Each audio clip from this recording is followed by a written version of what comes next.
మనకి డిఎస్పి మాజీ డిఎస్పి నళిని గారు గుర్తున్నారు కదండి అందరికీ. తెలంగాణ ఉద్యమ సమయంలో రిజైన్ చేసి సస్పెన్షన్కి గురై రకరకాల ఇబ్బందులకు గురయ్యారు నళిని గారు. ఆ తర్వాత కేసీఆర్ ప్రభుత్వం పట్టించుకోలేదు.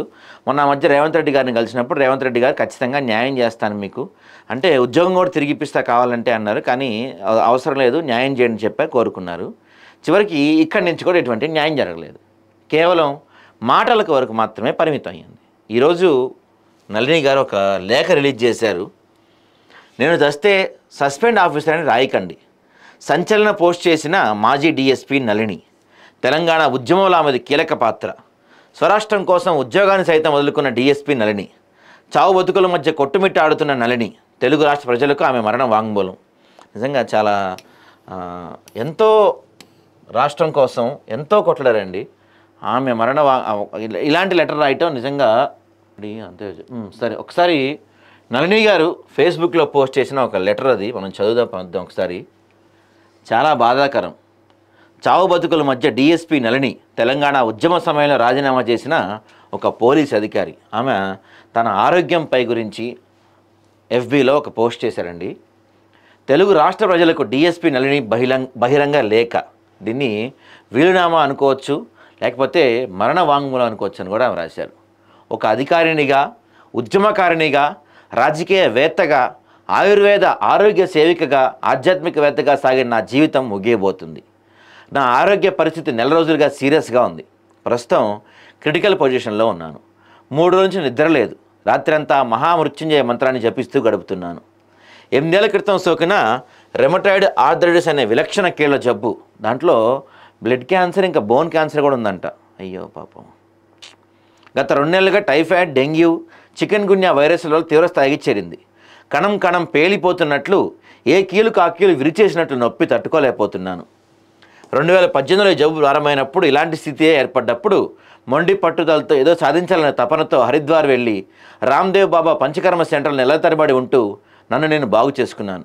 కానీ ఇప్పుడు నాకు అంత దూరం పోయే ఓపిక లేదు, అక్కడికి వెళ్ళేంత డబ్బులు కూడా లేవు. 25 ఏళ్ల క్రితం నా శరీరంలో నాన్ స్టెరాయిడల్ యాంటీ ఇన్ఫ్లమేటరీ డ్రగ్స్కి సెన్సిటివ్గా మారిపోయింది.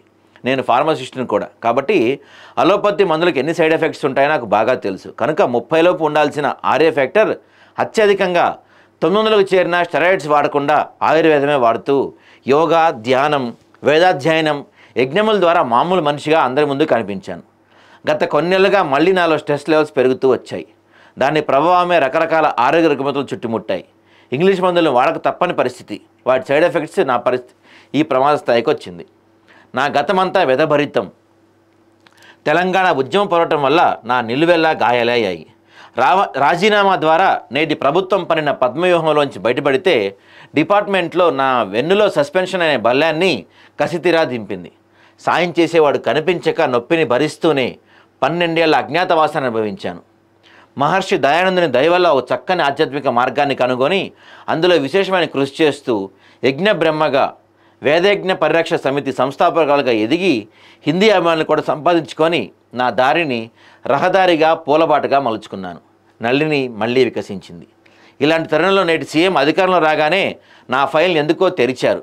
నాకేదో సాయం చేస్తా అని చెప్పారు. వారిని కలిసి నా మనసులో మాట చెప్పాను.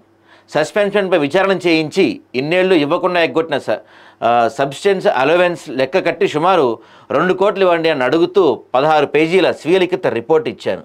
వీలైతే వేద విద్యా కేంద్ర స్థాపన గ్రాంట్ ఇమ్మని కూడా అడిగాను. రెండోది వారి పార్టీ పాలసీకి విరుద్ధం అంట. నేను హిందూ కాకపోయి ఉంటే వెంటనే గ్రాంట్ శాంక్షన్ అయి ఉండేదేమో. 6 నెలల తర్వాత నా పిటిషన్ పొజిషన్లో కనుక్కుంటే చెత్తబుట్ట పాలిందని తెలిసింది. నా ఆఫీస్ కాపీని మళ్ళీ స్కాన్ చేసి పంపాను. దానిపై ఇప్పటివరకు ఎలాంటి స్పందన లేదు. మరేంటండి ముఖ్యమంత్రి గారు, మిగతా వాటికి, చిన్న వాటికి మీరు కోర్టులు చదువుతున్నారు కదా.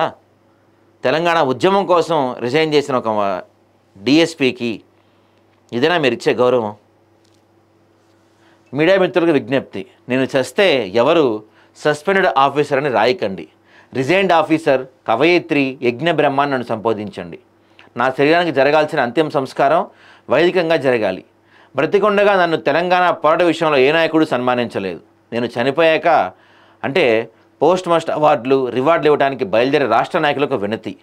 బ్రతికొండగా నన్ను పట్టించుకొని మీరు రాజకీయ లబ్ధి కోసం నా పేరు వాడుకోవద్దు. నిజంగా మనసులో ఎంత బాధ ఉంటే ఇలాంటి పదాలు వచ్చి ఉంటాయండి. నేను బతుకున్నప్పుడు ఒక్కళ్ళు కూడా కనీసం రారు నాకు ఎటువంటి రివార్డులు ఇవ్వడానికి. కానీ చనిపోయాక మాత్రం నా పేరు వాడుకొని రాజకీయాలు చేయడానికి చాలామంది వస్తారు, అలాంటి వాళ్ళని రానివ్వకండి అని చెప్పి రాశారు. ఒకవేళ ఈ ప్రస్తుత దయనీయ స్థితిలో మీలో ఎవరో ఒకరి ద్వారా కేంద్ర ప్రభుత్వ దృష్టికి చేరితే, నాకు సరైన ఖరీదైన వైద్యం అందితే నేను ప్రాణాపాయ స్థితి నుంచి బయటపడతాను.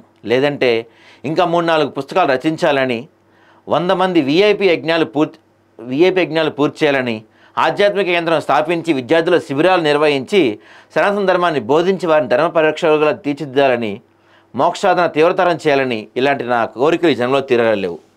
నా పేరుపై ఉన్న ఒక్కగానొక్క ఇంటి స్థలం వైవిపిఎస్కు చెందుతుంది. బ్రతికుండగా దేశ ప్రధాని కలవలేకపోయాను. వారు కరుణామయులు.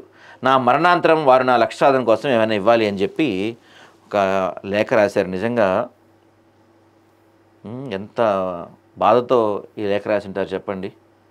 She is DSP Nalini. I saw her posting in FB that she is facing health problems and no financial support. Kindly help her to regain her health as she is not getting support from Telangana government. Also, she supported TRS initially and kindly help her for treatment. పాపం tsp Nalini తన 2 కోట్ల అవినీతి dual కోసం 16 పేజీల అప్పీల్ని రేవంత్ రెడ్డి చెత్తకుప్పలో వేసిందని చెప్పారు. ప్రస్తుతం తీవ్ర ఆరోగ్యంతో బాధపడుతూ ఆమె రాష్ట్ర ప్రభుత్వంపై నమ్మకం కోల్పోయి కేంద్ర ప్రభుత్వం నుంచి సహాయం కోరుతున్నారు.